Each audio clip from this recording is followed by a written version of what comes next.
Ramir Boulder po, narating muli. Ito po ay update. Part 2 po ito ng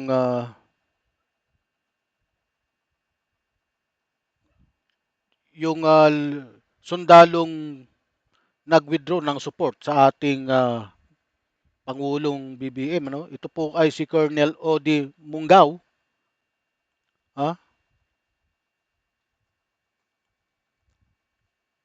Ito po ang inayag ni Major General Michael Luhico, Commander ng Philippine Army Training Command, TRACOM, na sinibak na si Colonel Odi Munggaw bilang direktor ng Training Development Center matapos magdeklara sa social media ng kanyang pagbawi ng suporta kay Ferdinand Romualdez Marcos Jr. Ano?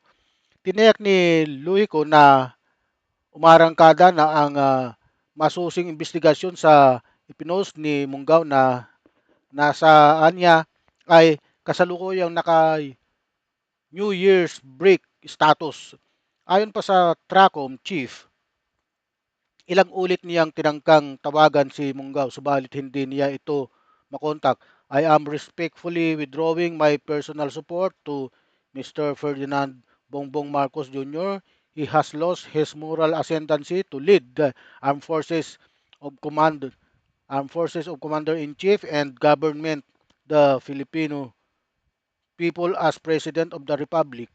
Ipinost ni Munggaw sa social media dahilan upang siya ay masibak sa pwesto. Bagamat nilinaw ni Munggaw na nananatili ang kanyang katapatan sa AFP at sa konstitusyon, sinabi niyang si Marcos Jr. ay nawala na ang moral ascendancy to lead the armed forces and govern the Filipino people.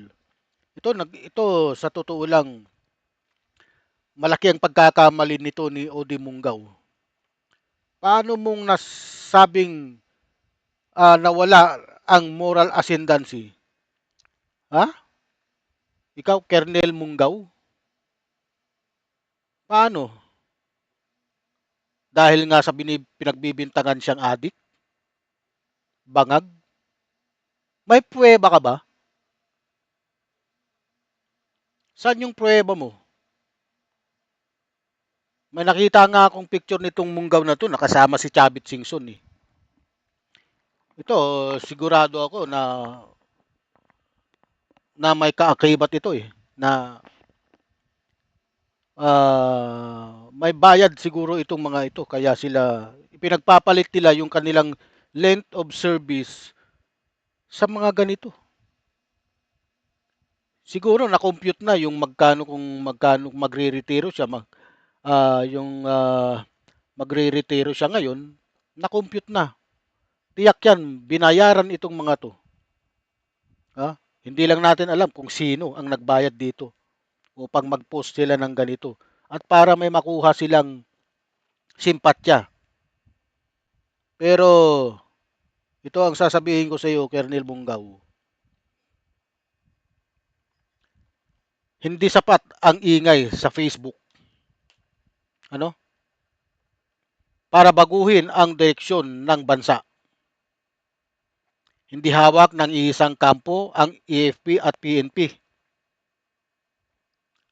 Ang pagtatangkang takutin ang gobyerno gamit ang banta ng withdrawal of support ay malaking isang kalukuhan. Kung walang tunay na nasa likod nito. Mas mabigat pa rito, binabasag ng pahayag ang invincibility ng Dutertesmo. Ipinapakita nito na ang suporta ay regional, hindi pambansa.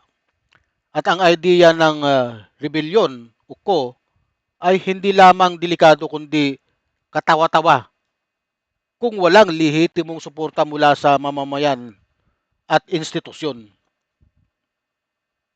Sa huli, ang konklusyon ay simple lang pero malalim. Hindi kayang ipagtanggol ng social media ang isang pamilyang nilalamon na ng sarili niyang anino ng kapangyarihan. kapag dumating ang oras ng pananagutan, walang hashtag troll o pananakot ang makakapigil sa batas. Tandaan nyo yan, mga sundalo kayo. Ha? Tandaan mo yan, Colonel Odi Mungaw, kung nakikinig ka man.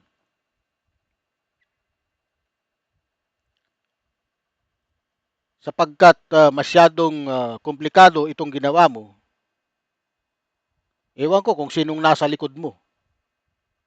Pero naniniwala ako, ang nasa likod mo ay ang mga DDIs, mga didilis na tinatawag.